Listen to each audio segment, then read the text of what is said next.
Ja me jätkame siit stuudiost, kus meil on nüüd laua peal väga huvitavad burgerid, aga enne kui hakkame burgeritest rääkima, räägime natukene jääkarudest. Tere tulemast stuudiosse, Veronika Padar. Tere! Teie olete nüüd ka heategevuskampaania Jääkaru uus kodu juht. Et kaugel see kampaania on, kas jääkaru varsti uue kodu saab? Jah, tõepoolest jääkaru saab varsti uue kodu, et 7. oktoobril saab siis jääkarude uus kodu valmis ja jääkarud viiakse siis sinna üle, et nad saavad omale hoopis suurema, vägevama ja ilusama kodu. Mis selle kampaania jooksul nagu kõige vägevama tõuke on andnud? No tegelikult, kui see 2012 aasta alguse sai ikkagi just nagu see tunne, et millistes oludes nad elasid. Et tegelikult oli ikkagi väga kurb vaadata, kuidas maailma kõige suurem kiskja sellistes tingimustes elab.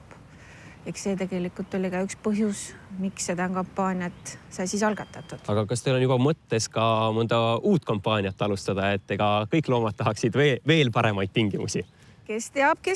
Ütleme, et Tallinna loomaaed on suur ja lai ja tegevuspõld on seal samuti suur ja lai ja mõtteid tegelikult on juba järgmisi. Ütleme niimoodi, et meie tiigriorg, meie tiiger vajab ka omal uut kodu, nii et järgmisena mõtleme selle peale. Täna olete meil stuudios üldse toidu kontekstis, aga kuidas see side nüüd jääkarude ja tiigrite ja loomadega, kuidas see on tekkinud üldse? Ütleme niimoodi, et loomad on alati olnud minu hinges ja võiks öelda, et hea ja tervislik toit on minu hinges. Et lähtuvalt sellest tekkis ka tegelikult mõte, on tekkinud juba niimoodi aastaid see mõte, et miks mitte teha midagi sellist, mis nagu pakuks nii iseendale kui ka teistele selliseid häid ja mõnusaid maitseelamusi. Aga läheks nüüd selle söögikoha juurde, et Mustamäel Vilde teel avati uus söögikoht nimega Tule. Täpselt. Et mida see siis endast kujutab? Et ma saan aru, et seal saab burgereid. Seal saab neid gurmeeburgereid, mis meil on siis nagu niimoodi grilli peal käsitsi valmistatud. Saab tervislikke salateid, saab jäätise kokteile, smuutisid. Et ta on niisugune hea amps kiirele ja tegusale inimesele. Kas hamburger üldse saab olla tervislik? Me ikkagi ju hamburgeri peale mõeldes mõtleme ühtlasi Ameerika kogukatele inimestele ja tundub, et see viib ainult halvast suunas kehakaalu. Ta saab ikka olla tervislik küll, et võib-olla ta ei ole nüüd päris üdini tervislik, aga tegelikult siiski, kui vaadata kõiki neid koostisosi, mis seal sees on, et ma ikkagi arvan, et tänapäeva inimene üha enam mõtleb tegelikult selle peale, mida ta sööb. Ja ka nagu siis meie pakutavates burgerites on siis koostisosad viidud selleni, et nad ikkagi sisaldaksid vähem rasva, aga samas oleksid siuksed maitsvad ja toitvad. Üks probleem mul tekib hamburgeriga alati on sai, et kas nüüd tehes oma väga tervislikke hamburgereid, kas teil ei ole tulnud ideed, millega sai asendada? Aga tegelikult ütleme niimoodi, et see ei olegi nagu, see on ka oma retsepti alusel valmistatud sai ja siin ei ole ka tegelikult väga palju nisujahu. Et siin on ka täisterajahu, siin on kliisid ja siin on erinevaid seemneid. Nii et ka sai võib olla tervislik? Just. Aga mul tundus, et ma nägin seal vahel ka natukene juustu, et kas ka juust on kuidagi eriline, et siin teame, et paljudel inimestel näiteks on laktoositalumatus, et kas olete ka selle peale mõelnud? Ja, et meil on tegelikult valikus mitut sorti erinevat juustu, et mida me siis saame nagu kliendile nagu pakkuda. Aga antud juhul nagu siin on tegemist siis lihtsalt sellise tavalise eestimaise juustuga. No Eestis on väga populaarne toitumisnõustaja Eerik Orgu ja teil on tema poolt ka hinnang. Kas võite siin natukene oma enda sabasulgi kergitada ja rääkida, mis hinnangu te saite?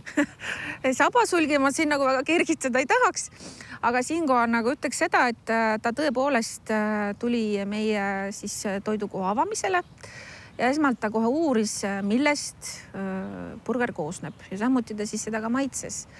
Ja nagu tema ka ütles, et hästi oluline on ikkagi tänapäeval inimestel see, et inimesed enne, kui nad kuskile sööma lähevad, et nad uuriks, mis on need koostisosad.